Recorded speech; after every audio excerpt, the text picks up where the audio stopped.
Hello friends, today our topic is retesting and confirmation testing. Retesting is performed on the fixed bugs.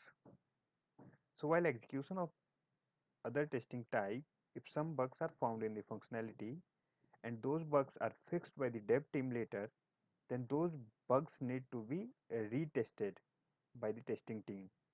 So the process of retesting the bugs inside the application is called as retesting.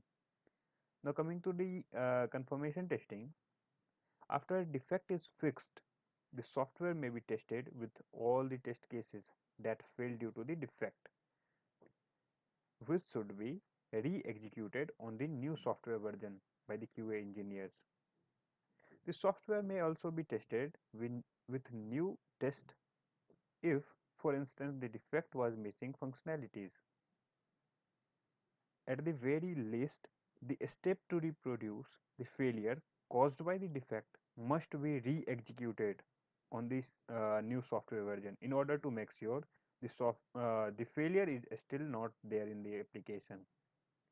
The purpose of the confirmation test is to confirm whether the original defect has been successfully fixed or not.